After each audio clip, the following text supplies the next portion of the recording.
Ako si Mara Villanueva, 28 taong gulang, at 3 buwan na ang lumipas mula nang paupuin ako ng madrasta ko sa mahabang hapag sa aming bahay sa Quezon City para ipapirma ang kasulatan na maglilipat sa kanila ng mana ng yumao kong ina. Nasa likod niya ang tatay kong si Danilo, nakatiklop ang mga braso, parang gwardyang hindi alam kung sino ang babantayan. Sa ibabaw ng mesa ay may ballpen mula sa Abenson, kopya ng waiver, at malamig na kapeng hindi man lang inalok sa akin. Maaliwalas ang umaga, pero sa loob ng bahay parang may kulog na hindi bumabagsak. Pirmahan mo na, Mara, sabi ni Cora Medina Villanueva. Wala namang saysay na nakatingga ang pera ng mama mo. Pamilya mo na kami ngayon. Hindi ako sumagot. Tiningnan ko lang ang pahina. Nakalagay doon na kusang loob kong isinusuko ang anumang karapatan ko sa halagang 22,500,000 piso. Pati sa isang lot sa Calamba at isang commercial unit sa San Juan. Masyadong maayos ang pagkakatype para hindi mapaghandaan. Masyadong tiyak ang pagkakasulat para hindi nila pag-usapan sa likod ko. Humakbang si Papa. Anak, huwag mo nang pahirapan ang lahat. Kung nandito si mama mo, gugustuhin niyang magtulungan tayo. Doon ako tumingala. Hindi dahil nasaktan ako sa sinabi niya, kundi dahil napakapal ng mukha niyang gamitin ang pangalan ni Mama pagkatapos siyang iwan noong malakas pa ito at kalimutan noong nilalamon na siya ng sakit. Gusto kong sumigaw. Gusto kong ihagis ang tasa sa dingding. Pero ang huling bilin sa akin ng nanay ko ay huwag magpadala sa init ng ulo kapag ang katotohanan ay nasa panig mo. Kaya tumayo ako, naglakad sa kwartong ipinagamit nila sa akin, dating taguan ng sirang electric fan at kahon ng Mandeofoam, at kinuha ang sobre na iniabot sa akin ni Atty. Pilar de la Cruz 2 linggo bago iyon. Makapal ang papel, cream ang kulay, at sa harap ay sulat kamay ng nanay ko, para kay Danilo, kapag dumating na ang tamang oras. Bumalik ako sa hapag at inilapag iyon sa harap ng tatay ko. Hindi ako pipirma, sabi ko. Basahin mo muna yan. Binuksan niya ang sobre nang nanginginig ang mga daliri. Sa unang 2 talata pa lang, namutla si Cora. Pagsapit sa dulo, napaupo si Papa at napaiyak sa unang pagkakataong nasaksihan ko sa buong buhay ko. Hindi dahil sa pera, kundi dahil alam ni Mama ang eksaktong uri ng lalaking pinili niyang maging ama ko. 6 na buwan bago ang eksenang iyon, Martes din nang pumikit sa huling pagkakataon ang nanay kong si Rosario Villanueva. 52 taong gulang siya, guro sa pampublikong paaralan sa San Juan sa loob ng halos 20 taon, at tipo ng taong inuuwi pa ang kartolina at pentel pen para may magamit ang mga batang walang pambili. Hindi siya nagyosi kahit minsan, pero stage 3 lung cancer ang tumapos sa kanya. 2 taon siyang lumaban na parang ordinaryong gawain lang ang chemotherapy. May schedule siya ng gamot sa ref, listahan ng bayarin sa mesa, at lesson plan pa rin kahit nangingitim na ang mga kuko niya sa side effects. Noong huling linggo niya sa ospital sa Maynila, ako lang ang halos laging bantay. Ang tatay ko, na 8 taon nang wala sa buhay namin, ni hindi sumilip. Nag-text lang siya minsan, sabihin mo kung ano nang kailangan. Hindi ako sumagot.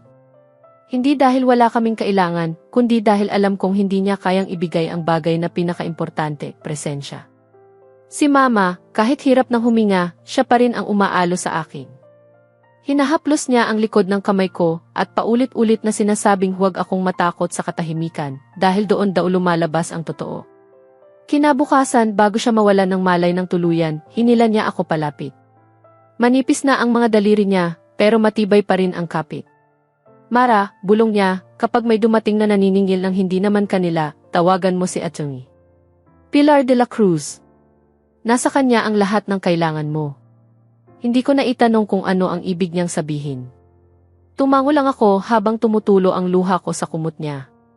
Mumiti siya ng pagod ngunit buo, iyong ngiting nakakapagpatahimik ng bagyo sa dibdib ko. Pagsapit ng hapon, habang sobrang liwanag sa labas na parang walang pakialam ang araw sa mga namamatay, huminto ang monitor at dumating ang katahimikang sinabi niyang huwag kong katakutan. Pagkatapos ng burol sa San Juan, maliit lang ang naiwan sa akin.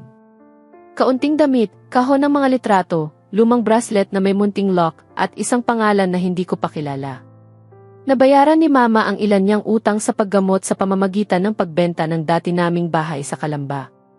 Ang inuupahan naming apartment ay nakapangalan sa kanya, kaya nang mawala siya, parang sabay ring nawala ang bubong sa ibabaw ko. Doon nagsimula ang paglalakbay ko pabalik sa bahay ng lalaking unang umalis sa amin. Pagkatapos ng libing, ako ang legal na tagapagmana ni Mama, pero wala akong sapat na ipon para manatili agad sa inuupahan naming apartment. Kailangan ko ring ayusin ang death claim sa SSA, ang natitirang hospital balance, at ang kahon-kahong papel na iniwan niya.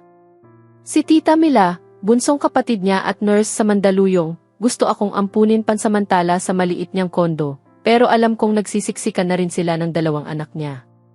Kaya nang sabihin ng tatay kong may espasyo raw sa bahay nila sa Project 8, sumama ako. Hindi dahil nagtitiwala ako sa kanya, kundi dahil sa sandaling iyon, bubong ang kailangan ko, hindi kapatawaran. Pagdating ko roon, agad kong naintindihan ang ibig sabihin ng may espasyo. Nasa kanila ang master's bedroom. Ang anak ni Cora na si Bianca ay may sariling kwartong may vanity mirror at kortinang kulay beige. Ang bunso niyang si Kevin ay may silid na puno ng toy cars at gaming chair. Ang para sa akin ay ang dating stockroom sa dulo ng garahe, nilagyan lang ng manipis na folding bed, plastic na drawer, at bombilyang maputla ang ilaw. Nakapatong sa isang sulok ang lumang electric fan na umuugong na parang naghihingalo. Hindi kasya ang lahat ng dinala kong gamit, kaya ang 2 maleta ko ay nagsilbing mesa at kabinet. Unang gabi pa lang, narinig ko si Cora sa kusina habang naghihiwa ng sibuyas. Gaano katagal bago magalaw ang iniwan ni Rosario? Tanong niya. Mahina ang boses ni Papa, pero malinaw ang tugon niyang, aayusin natin yan. Ako ang ama. Kinabukasan, sinabayan ako ni Cora sa almusal na parang mapagkalinga. Tinapunan niya ako ng pandesal, nilagyan ng manipis na palaman, at biglang nagkwento tungkol sa tumutulong bubong, tuition ni Bianca sa private school sa San Juan, at hulog na Mitsubishi Montero nilang muntik ng mahatak. Hindi niya pa direktang sinasabi ang gusto niya, pero ramdam ko na ang direksyon ng usapan. Sa bawat salitang pamilya ay may katumbas na pera. Sa bawat anak ka rin namin ay may kasunod na kailangan mong tumulong. Hindi ako umimik. Kinuha ko ang suot kong bracelet ni Mama, iyong manipis na pilak na may lock, at ikinabit ko sa pulsuhan ko. Parang munting paalala na kahit nasa bahay ako ng tatay ko, hindi ako ganap na sakop ng mundong ito. May iniwang depensa si Mama sa labas ng nakikita ko. Hindi ko palang alam kung gaano ito katibay o gaano kakapal ang mukha ng mga taong susubok bumutas doon. Lumipas ang 1 linggo bago nila inilapag ang totoong pakay. Sabado ng gabi iyon, may nilutong adobong manok si Cora at pinaupo kaming lahat sa mesa na parang may family meeting. Tahimik si Bianca, abala sa cellphone. Si Kevin, maingay ang kutsara sa plato, pero halatang nakikinig. Nang kalagitnaan ng hapunan, inilapag ni Cora ang baso niya at mumiti sa paraang masyadong maingat. Mara, nabanggit ni Papa mo na may naiwan daw sa'yo ang mama mo. Magkano ba talaga iyon? Nagbaba ako ng tingin sa kanin. May iniwang pondo. Hawak ng abogado. Abogado lang din naman ang makakausap, singit ni Papa. Kung para sa pamilya ang gamit, baka pwedeng mapabilis. Anong pamilya? Tanong ko, mahinahon. Tumigas ang panga ni Cora. Huwag kang bastos. Dito ka nakatira. Kami ang sumalo sa iyo. Hindi ko hiniling na maging kargo ninyo ako, sabi ko. Sumabat si Papa bago pa lumala. Ipinaliwanag niyang practical lang daw sila. Mataas ang bilihin. May leak ang bubong. Gusto nilang maipasok si Bianca sa kursong interior design. Hindi raw dapat nakatingga ang pera samantalang may pangangailangan sa bahay. Habang nagsasalita siya, doon ko nakita ang pinakamasakit, hindi galit ang nasa mukha niya, kundi paniniwalang may karapatan siya. Parang kahit kailan hindi niya naisip na ang iniwan ni Mama ay bunga ng paghihirap nitong mag-isa, hindi ng pagiging ama niya sa papel. Kinabukasan, may nakaabang ng mga papel sa mesa. Draft ng extrajudicial settlement at waiver of rights, nakaprint pa sa opisina ng kakilala raw ni Cora sa may City Hall. Dilaw ang highlighter sa bahagi kung saan ako dapat pumirma. Binasa ko ng dahan-dahan, bawat linyang nagpapakitang kusa kong isinusuko, hindi lang ang cash assets, kundi pati interes ko sa lot sa Kalamba at sa paupahang commercial unit sa San Juan. Hindi na ito simpleng pakikisuyo. Planado ito. Standard lang yan, sabi ni Papa habang nagsusuot ng sapatos. Para malinaw ang hatch yan. Anong hatian, tanong ko. Hindi naman kayo kasama sa testamento ni Mama. Napatingin siya sa akin na para bang ako pa ang hindi marunong umintindi. Anak, huwag mong gawing komplikado. Hindi ka naman marunong sa legal. Tama siya sa isang bagay. Hindi pa ako marunong noon. Pero marunong akong makaramdam kung kailan ako ginagapang. Pagsara ng pinto pagkalis niya, kinuha ko ang lumang kahon ni Mama mula sa maleta ko. Nandoon ang birthday card niya, reading glasses, at isang papel na may pangalan, Atty. Pilar de la Cruz. Noon ko naisipang tumawag. Ang opisina ni Atty. Pilar de la Cruz ay nasa ikalawang palapag ng isang lumang gusali sa San Juan, sa ibabaw ng butikang may kupas na karatula at katabi ng tindahang nagdi-display ng monoblock sa bangketa. Maliit ang lugar, pero kapag pumasok ka, mararamdaman mong walang puwang doon ang kalokohan. Maayos ang mga folder, maingat ang pagkakapatong ng pleadings, at tahimik ang electric clock na tila sanay ng magbilang ng mga taong nagsisinungaling. Kasama ko si Tita Mila nang pumunta roon. Pagkabukas pa lang ng pinto, tumayo ang abogado at tiningnan ako na parang matagal na niya akong hinihintay. Kamukha mo ang nanay mo kapag seryoso, sabi niya. Umupo kami. Hindi siya nagpaligoy-ligoy. Ipinaliwanag niyang 18 buwan bago mamatay si Mama, gumawa ito ng malinaw na estate plan. May huling habilin, may trust arrangement sa ilalim ng bangko, at may mga tagubiling siya lang ang may otoridad sa pag-release ng pera at sa paglilipat ng ilang ari-arian hanggang matiyak na ligtas ako.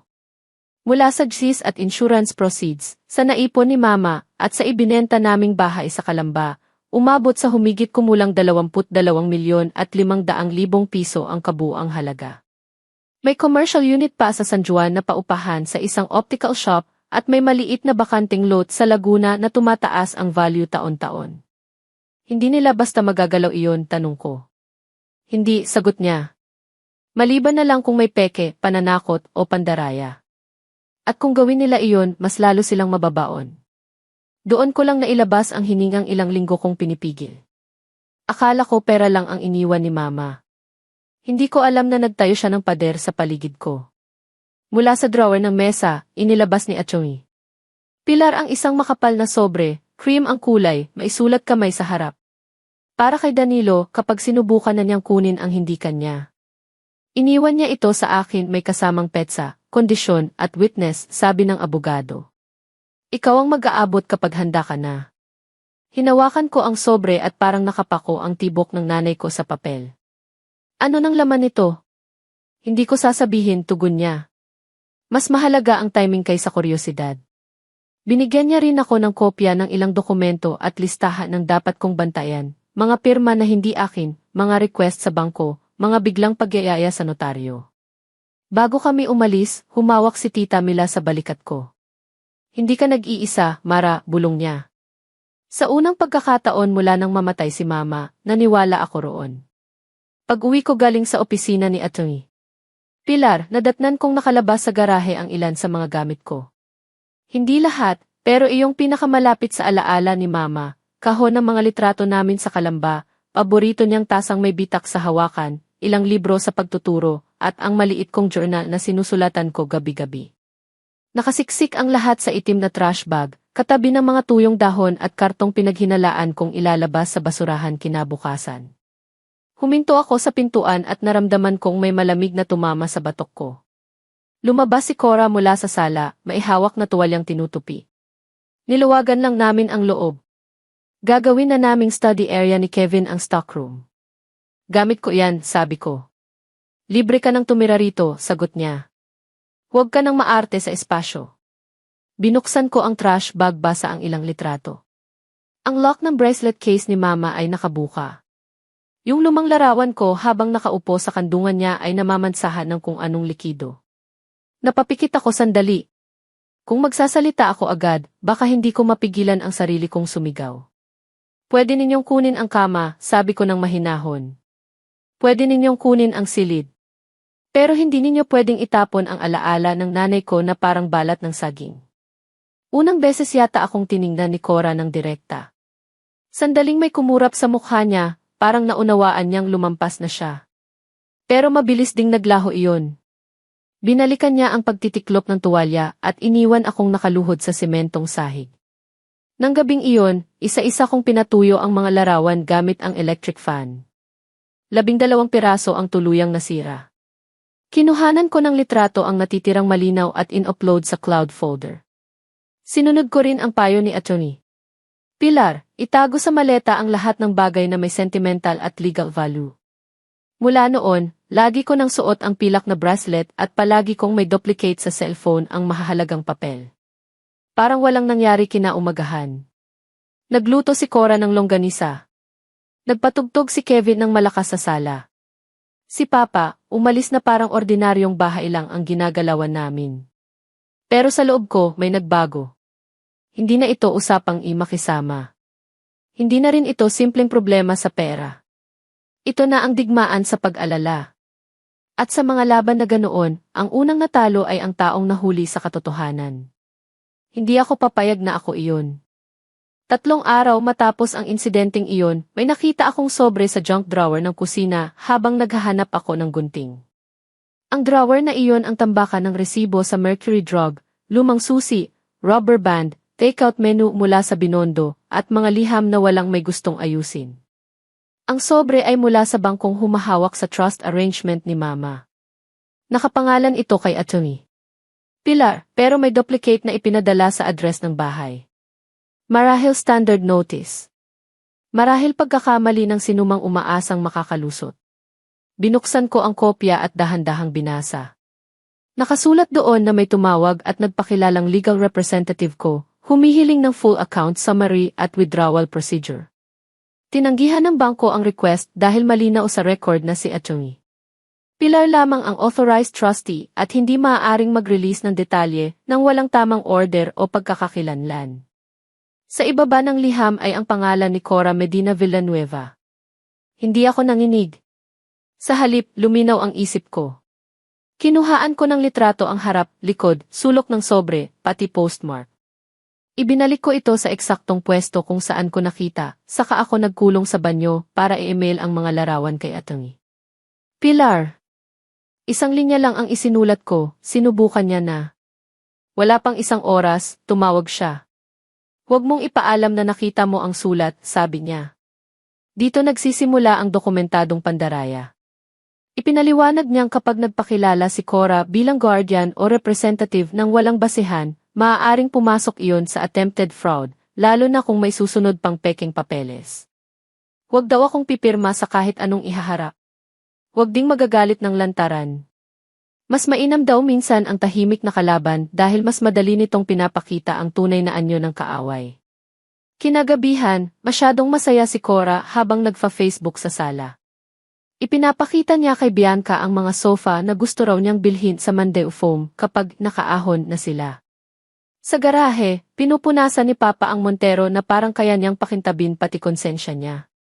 Walang ni isa sa kanila ang may ideyang hawak ko na ang unang pako sa kabaong ng plano nila. Mula sa kusina, tinawag ako ni Papa. Mara, may kailangan tayong pag-usapan sa linggo sa bahay ni Lola. Napatingin ako sa kanya. Alam ko na ang ibig sabihin noon. Hindi pa sapat ang pribadong panggigipit. Susunod na ang audience. Susunod na ang bersyon nila ng kwento, iyong ako ang walang utang na loob at sila ang sinukuan ng tadhana. Hinawakan ko ang bracelet ni Mama at ngumiti ng bahagya. Mabuti. Mas gusto kong maraming saksi kapag bumagsak ang kasinungalingan. Ang tanghalian sa bahay ni Lola Remedios sa Marikina ay parang hiring na may kalderetang baka at malamig na tingin bilang side dish. Naroon ang ate ni Papa na si Tita Linda kasama ang asawa niyang si Jerry, ang bunso nilang kapatid na si Tito Romy na accountant sa Pasig, at syempre si Cora na nakaitim na blouse na parang may patay na siya ang bida. Pagkatapos ng ilang minutong usapan tungkol sa traffic at presyo ng gulay, nilapag niya ang kutsara at nagpunas ng matang wala namang luha. Ang hirap-hirap na naming itaguyod ang bahay, sabi niya. Tinanggap namin si Mara ng buong puso, pero ayaw niyang tumulong kahit may iniwan sa kanya ang nanay niya. Hindi ako umimik. Pinagmamasdan ko lang ang usok mula sa sabaw na lumalamig sa harap ko. Anak, sabi ni Lola Remedios, ang utang na loob hindi sinusukat. Kung dito ka kumakain, dapat marunong kang magbigay. Tama si Mama, dagdag ni Tita Linda. Kung may totoong malasakit ka sa mga kapatid mo sa bahay, hindi mo pahihirapang humingi sila. Mga kapatid ko raw. Para bang kay bilis nilang lagyan ng label ang relasyon kapag may perang pinag-usapan. Walang isa man sa kanila ang dumalaw kay mama sa ospital. Walang nagpadala ng lugaw, bulaklak o kahit mensahe. Pero ngayon, eksperto silang lahat sa dapat na gusto ng yumao. Inangat ko ang tingin ko kay Papa. Naghihintay siyang akuin ko ang kahihiyang inihanda nila para sa akin. May abogado ang iniwan ni Mama, sabi ko. At malinaw ang bilin niya. Tumawa si Cora ng mahina. Abogado lang yan. Pwedeng kausapin. Sa kabilang dulo ng mesa, unang beses nagsalita si Tito Romy. Hindi lahat ng abogado napapakiusapan, Cora. Lalo na kung kumpleto ang dokumento. Tahimik ulit siya pagkatapos noon, pero sapat na ang isang pangungusap para maramdaman kong may isang tao sa hapag na hindi sumasabay sa palabas. Pag-uwi namin, nag-post si Cora sa Facebook ng malabong status tungkol sa mga batang walang utang na loob at sa mga pamilyang kinakalimutan kapag may pera. Hindi niya ako pinangalanan pero alam ng mga kapitbahay kung sino ang pinatatamaan. Pati si Bianca, napailing. Grabe si Mama, bulong niya nang minsang magkasalubong kami sa kusina. Hindi pa kami magkaibigan noon, pero may pagod sa boses niya na pamilyar sa akin. Nang gabing iyon, nag-message si Tito Romy. Isang pangungusap lang, magtabi ka ng kopya ng lahat. Hindi sila titigil sa sermon lang. Matagal ko iyong tinitigan bago ko sinagot ng simpleng salamat po. Minsan ang pinakamahalagang kakampi ay hindi iyong maingay na pumapanig sa iyo, kundi iyong tahimik na nagbabala bago lumala ang baha. Hindi nagtagal, napatunayang tama si Tito Romy. Isang Miyerkules ng hapon, pag-uwi ko mula sa pag-aasikaso ng papeles sa GIS, nadatnan kong nakabukas ang maliit kong drawer at wala roon ang kopya ng testamento na ibinigay ni Atty. Pilar. Sandali akong nanlamig, saka agad nag-check sa hidden pocket ng maleta kung saan ko itinatago ang totoong set. Nandoon pa. Ang nawawala ay ang photocopy na sinadya kong iwan bilang pain. Ibig sabihin, may naghahalungkat habang wala ako. Hindi ako nagpakita ng gulat. Nagpakulo ako ng tubig, nagtimpi ng kape at nagkunwaring pagod lang. Sa sala, narinig kong kausap ni Cora sa telepono ang isang notary public na tila kakilala niya sa may City Hall Annex. Binanggit niya ang salitang waiver, special power, at signature specimen. Muntik akong matawa sa kapal ng plano. Hindi pa sila nakukontento sa pangulit. Naghahanap na sila ng paraan para mapabilis ang pandaraya. Tinawagan ko si Atty. Pilar mula sa tindahan sa kanto para hindi marinig sa bahay. Tahimik siyang nakinig, saka nagsabing panahon na para sa formal na komprontasyon. Magpapadala siya ng notice para sa conference sa opisina niya, kasama ang tatay ko at si Cora. Kung hindi raw sumipot, maghahain siya ng preventive action sa KI, upang ipaalam na may pagtatangkang pakialaman ang estate at mga titulo. Idinagdag pa niyang may inihahanda na rin siyang sulat sa Registry of Deeds ng Laguna at San Juan para ma-flag ang anumang kahina-hinalang transaksyon. Gusto kong nandyan ka, sabi niya. Oras nang marinig mo ng buo ang ginawa ng mama mo para protektahan ka. Bago matapos ang tawag, nagtanong ako ng matagal ko ng kinikimkim. Bakit parang sigurado si mama na mangyayari ito? May mahabang katahimikan sa kabilang linya. Dahil mahal ka niya, sagot ni Atty. Pilar. At dahil minsan, ang mga babaeng paulit-ulit na nasaktan ang pinakamatutong magplano. Nang gabing iyon, si Kevin naman ang sumobra. Habang may mga kaibigan siya sa bahay, itinuro niya ang stockroom ko at sinabing doon daw nakatira ang reyna ng mana. Nagtawanan ang mga kasama niya. Hindi ko siya pinatulan. Dumiretso ako sa kwarto at kinuhanan ng litrato ang bawat dokumentong hawak ko. In-upload ko sa 3 magkaibang folder, nag-send ng copy kay Tita Mila, at saka ko isinulat sa bagong journal ang isang pangungusap. Hindi ako lalaban dahil gusto ko. Lalaban ako dahil may mga namatay ng pagod para hindi ako manakawan ng buhay.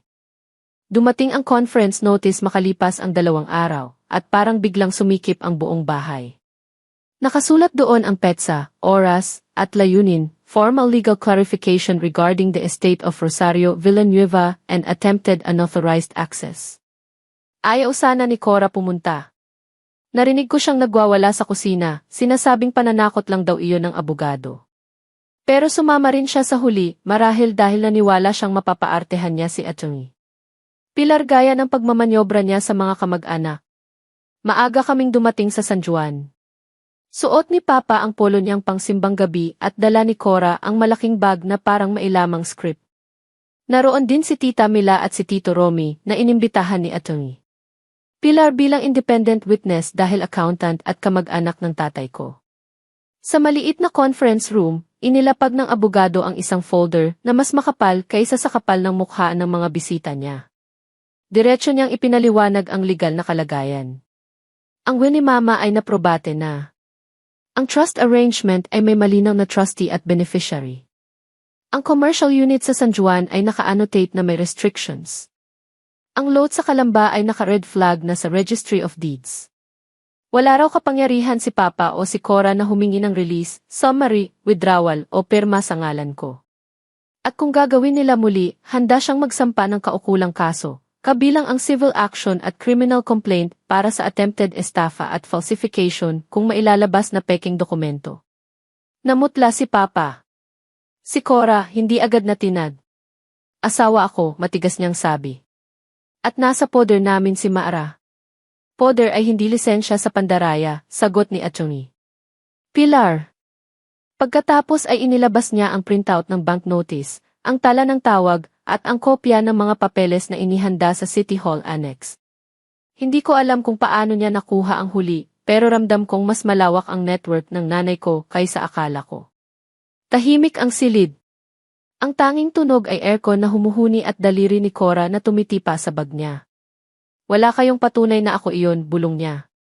May voice log ang bangko, sabi ni Atty. Pilar. At may witness na notary clerk na handang magbigay ng affidavit kung kailangan. Doon unang yumuko si Papa. Hindi pa siya umiiyak. Hindi pa siya humihingi ng tawad. Pero nakita ko sa mukha niyang nagsisimula ng mag-crack ang kwento nilang matagal ng buo. Saka tumingin sa akin si Atty. Pilar at dahan-dahang inilapit ang cream na sobre. Mara, sabi niya, sa tingin ko ito na ang tamang oras. Kinuha ko ang sobre at inilapag sa harap ng tatay ko. Walang drama sa kilos ko. Wala ring panginginig sa kamay. Sa totoo lang, pakiramdam ko'y matagal nang naganap ang eksenang iyon sa isip ni Mama, at ako'y ipinadala lang para gampanan ang bahaging nakalaan sa akin. Tumingin si Papa sa sulat kamay sa harap, saka sa akin. Nang makita niyang hindi ako urong, binuksan niya ang flap at inilabas ang 4 na pahinang maingat na tiniklop. Hindi ko kabisado ang laman, pero habang binabasa niya ng malakas ang unang mga linya, unti-unti kong narinig ang boses ni Mama sa pagitan ng mga salita. Hindi siya nanlate. Hindi rin siya nagmakaawa. Sinabi lang niya ang mga bagay na matagal na niyang ipinagpaliban dahil umaasa pa siyang pipiliin ni Papa ang tamang landas. Isinulat niyang hindi siya nasaktan nang iwan siya para sa ibang babae, mas nasaktan siya nang pinili ni Papa ang pagiging komportable kaysa pagiging mabuti. Isinulat niyang ang kahinaan ay pwedeng maging kasing lupit ng tahasang kasamaan kapag ang isang tao ay paulit-ulit na nanonood lang habang may inaapi. Sa ikalawang pahina, diretsahan niyang sinabi na hindi niya ipinagkakatiwala kay Papa ang anumang para sa akin dahil kilala niya ang ugali nitong magpahinuhod sa pinakamalakas humila. Isinulat din niyang kung dumating ang araw na susubukan niyang kunin ang hindi kanya, ibig sabihin ay hindi na siya nagkamali sa pagkilala sa dating asawa. Pagsapit sa huling bahagi, doon na bumigay si Papa. Nakasulat doon na hindi pera ang tunay na mana ko, kundi ang pagkakataong mamili ng ibang uri ng dangal kaysa sa ipinakita niya. Kung umiiyak ka habang binabasa ito, sulat ni Mama, huwag mong sisihin ang anak natin. Sarili mo ang kaharap mo. Tumulo ang luha ni Papa sa papel. Hindi ko pa siya nakitang umiyak kailanman, kahit noong burol ni Mama. Si Cora naman ay namutla at pilit kong nakitang kinukuyom ang panyo niya na para bang gusto niyang pigain palabas ang kontrol na nawawala sa kanya. Hindi na siya nakapagsalita. Ako man ay mailuha sa mata, pero hindi iyon pagkawasa. Para iyong pagkalas ng higpit sa liig matapos ang napakahabang pagkakasakal. Naroon ang sakit, dahil kahit gaano kasama ang isang ama, may bahagi ng anak na gustong mabawi pa rin siya. Pero mas matimbang ang kakaibang ginhawa. Hindi ako nababaliw, hindi ako maarte, at hindi ako sakim. May nag-iwan sa akin ng malinaw na katotohanan. Nang matapos ang pagbasa, itinupi ni Papa ang liham at napaupo. Tahimik na tahimik ang silid. Saka sinabi ni Atchoy, Pilar, ito ang huli ninyong babala. Ang susunod, nasa hukuman na. Akala ko sapat na ang conference para tumigil sila. Nagkamali ako. Sa loob ng 1 linggo, may text si Atchoy. Pilar na may natanggap ang Registry of Deeds sa Laguna na inquiry tungkol sa status ng lot at posibleng pagpapalipat ng tax declaration. Hindi pa man natutuloy ang transaksyon, malinaw nang may kumikilos sa likod. Kasunod noon, may nagpadala ng scanned document sa opisina niya na may pirma kong halatang ginaya at kalakip na request para sa early liquidation due to family emergency. Hindi na ito simpleng pananakot. Tahasang pagsubok na itong dumaan sa peking papel. Doon na naghain si Atchoy. Pilar ng petisyon sa Ikis ng San Juan para sa issuance ng protective orders at judicial recognition ng restrictions sa estate documents. Kasabay nito, naghanda siya ng complaint affidavit para maipasa sa piskalya kung magpapatuloy pa ang pagtatangka. Hindi na ako umatras. Sumama ako sa bawat pagpirma, bawat pagnotaryo, bawat pag-akyat sa gusali ng korte na amoy lumang papel at pawis ng mga nag-aabang ng hustisya. Sa bahay, mas tumalim ang tensyon. Hindi na ako kinakausap ni Cora maliban sa mga salitang mailason. Si Kevin, pinagtatawanan akong girl sa harap ng barkada niya. Si Bianca lang ang minsang pumasok sa stockroom ko isang gabi at nag-iwan ng siopao mula sa mini-stop at tahimik na isori sa gulo. Hindi ko siya niyakap o kinampihan agad, pero nakita ko sa mukha niyang pagod na rin siyang maging extension ng kasakiman ng nanay niya. Si Papa naman ay tila umurong paloob. Mas madalas siyang nakaupo sa garahe katabi ng Montero, nakatitig lang sa hose o sa sahig, parang may inaayos na hindi naman nakikita. Isang beses, tinangka niyang kausapin ako. Mara, baka pwede pa nating ayusin ito ng tahimik. Matagal akong tahimik, Papa, sagot ko. Kayo ang ayaw tumigil. Wala siyang naisagot. Umalis siyang nakayuko at sa unang pagkakataon, hindi ko awa ang naramdaman kundi pagod. Nakakapagod palang dalhin ang lungkot para sa taong paulit-ulit kang pinipiling saktan. Bago ang unang hearing, ipinatawag kami ni Atchoy. Pilar para ihanda ang testimonya ko. Ipinakita niya sa akin ang chronology na ginawa ni Mama, petsa ng diagnosis, petsa ng estate planning, mga instruction letter, contact person sa bangko, at pangalan ng witness sa bawat lagda. Hindi siya nag-iwan ng drama, sabi ng abogado. Nag-iwan siya ng blueprint. Habang binabasa ko iyon, naisip ko kung ilang gabing hindi natulog si Mama para lang masigurong mailaban ako sa araw na ito. Hindi ko na kayang maging maliit para pagbigyan ang mga taong iyon. Kung gusto nilang subukan ang korte, doon nila matitikman ang buong bigat ng babaeng inakala nilang matagal nang wala. Ang unang hearing sa Hisu ay hindi kasing dramatic ng mga teleserye. Walang sumisigaw na judge, walang biglang aamin na kontrabida habang bumabagyo sa labas. Mas nakakakilabot pa nga dahil ordinaryo ang lahat, mga stenographer na sana isaluhan ng iba, electric fan na paikot-ikot, at mga papel na kapag napirmahan ay kayang baguhin ang buhay nang hindi tumataas ang boses. Nakaupo ako sa tabi ni Atchoy. Pilar, suot ang simpleng blouse ni Tita Mila at ang pilak na bracelet ni Mama. Sa kabila, magkatabi sina Papa at Cora, pero kapansin-pansing hindi sila nag-uusap. Isinumit ng abogado ko ang bank notice, ang chronology ng estate plan, affidavits mula sa notary clerk at bank officer, at screenshots ng scanned request na may pekong perma. Hiningi rin niya sa korte ang annotation ng protective order sa mga kaugnay na titulo at ang pagpapatibay na walang sinuman maliban sa itinalagang trustee ang maaaring kumilos para sa estate. Nang magsalita si Cora sa pamamagitan ng sarili niyang counsel, pilit niyang ipininta ang lahat bilang misunderstanding sa loob ng pamilya. Pero nang tanungin ng hukom kung bakit may inquiry sa Registry of Deeds at bakit may draft waiver na handa ng ipanotaryo, wala siyang maibigay na maayos na paliwanag. Lalong bumaon nang magsumite si Tito Romy ng affidavit na kinausap siya ni Papa ilang linggo bago iyon para raw tingnan kung mailigal na shortcut. Hindi man siya pumayag, sapat ang sinabi niya para mabasag ang depensang inosente lang sila. Sa labas ng courtroom, saka ko unang narinig si Papa na magsabi ng totoo. Hindi sa akin.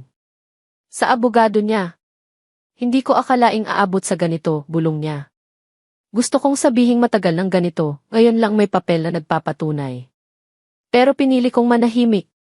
Hindi ko na kailangang ipaliwanag ang pagkawasak na sila rin ang gumawa. Makalipas ang 2 linggo, naglabas ang hukom ng paborableng kautusan. Kinilala ang bisa ng mga restriction, ipinagbawal ang anumang transaksyon ng walang pahintulot ng trustee, at pinayagan ang pagpasa ng records sa piskalya para sa investigasyon sa posibleng attempted estafa at falsification. Hindi pa iyon pinal na hatol sa lahat, pero sapat na para maputol ang mga kamay na sumusubok mangamkam. Paglabas namin ng korte, umulan ng malakas sa Maynila. Hindi kami nagtakbuhan. Hinayaan kong mabasa ang manggas ko habang nakatingala ako sa kulay abong langit. May mga laban palang hindi na nanalo sa isang suntok, kundi sa mahabang pagtayo habang pinipilit kang mapagod. Sa araw na iyon, alam kong pagod na sila. Ako, nagsisimula palang huminga. Pagkatapos ng utos ng korte, parang unti-unting naubos ang hangin sa bahay sa Project 8. Hindi na malakas si Cora. Hindi na rin siya makapagparinig sa Facebook, dahil ilang kamag-anak ang nakabalitang umabot na sa piskalya ang usapan. Si Lola Remedios, na dating mabilis magsalita tungkol sa utang na loob, hindi na makatingin ang diretso sa akin nang minsang magkita kami. Si Tita Linda, nag-message ng mahaba, ngunit paikot na paghingi ng paumanhin na mas maraming paliwanag kaysa pagsisisi. Tanging si Tito Romy ang dumalaw ng tahimik para iabot sa akin ang hard drive na pinaglagyan niya ng extra backup ng mga scanned documents. Hindi masamang mag-ingat ng sobra, sabi niya. Isang gabi, nadatnan kong nag-impact si Cora ng damit sa maleta niyang kulay ginto. Hindi siya umiiyak. Galit lang ang nasa mukha niya, iyong galit ng taong nabigo, hindi dahil mali siya, kundi dahil nahuli siya. Si Bianca ay tahimik na nakaupo sa sahig, yakap ang mga tuhod. Si Kevin, nakasandal sa pintuan na parang hindi alam kung kanino sasama ang loyalty niya kapag wala nang nananalo. Pansamantala lang kami sa kapatid ko, sabi ni Cora nang mapansin niya akong nakatayo. Dahil gusto ng tatay mo ng espasyo. Hindi ko alam kung paghihiwalay ba iyon o taktikal na pag-atras. Hindi ko na rin inusisa. Ang mahalaga, humina ang ingay. Nang gabing iyon, si Papa ang lumapit sa stockroom. Wala siyang dalang drama, wala ring hininging yakap. May sobre lang na puti. Nagsimula na akong magpatingin sa counselor, sabi niya. Hindi ko inaasahang patawarin mo ako. Hindi ko agad binuksan ang sobre. Mabuti, sagot ko. Alam kong kulang iyon. Kulang talaga. Tumango siya, parang unang beses niyang narinig ang simpleng katotohanan na iyon. Umalis siyang nakayuko, pero hindi na tulad dati. May bigat pa rin, pero may bahid ng taong alam nang hindi na sapat ang pagdadahilan. Binuksan ko ang sulat pagkasara niya ng pinto. Maiksi lang. Sinabi niyang hiwalay na sila ni Cora, ibinenta niya ang Montero para mabayaran ang ilang utang, at handa siyang makipag-cooperate sa anumang kailangan sa kaso. Hindi iyon redemption. Wala namang instant na ganoon sa totoong buhay. Pero iyon ang unang kilos niya na hindi para sa sarili niyang ginhawa. Makalipas ang 1 buwan, natanggap ko ang abiso mula kay Atty. Pilar, maaari na ang unang release para sa akin, kasama ang kontrol sa commercial unit at proseso ng turnover ng lot sa Kalamba. Nang mabasa ko iyon, hindi ako sumigaw sa tuwa. Umupo lang ako sa folding bed at umiyak ng tahimik. Hindi dahil nanalo ako, kundi dahil tapos na akong takbuhan ng bagyong hindi ko naman ginawa. Lumipat ako sa San Juan makalipas ang 6 na linggo. Hindi sa magarang kondo, kundi sa maliit na apartment sa itaas ng commercial unit na iniwan ni Mama, iyong dating paupahan sa optical shop na ngayon may bagong tenant na maayos magbayad kada buwan. Tinulungan ako ni Tita Mila magbitbit ng mga kahon, at si Bianca mismo ang nag-abot ng isang supot ng mga natirang gamit kong hindi nasira sa bahay ni Papa.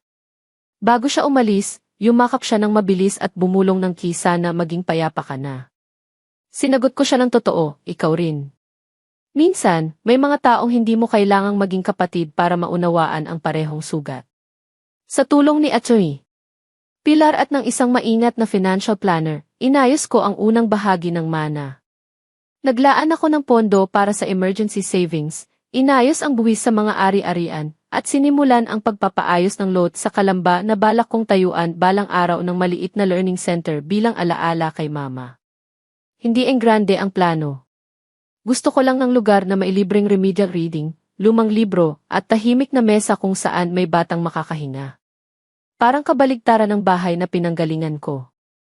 Paminsan-minsan, sumusulat pa rin si Papa. Hindi madalas at hindi ko laging sinasagot.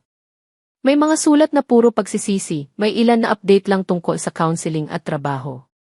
Hindi ko alam kung mapapatawad ko siya ng buo. Siguro hindi iyon ang tamang tanong.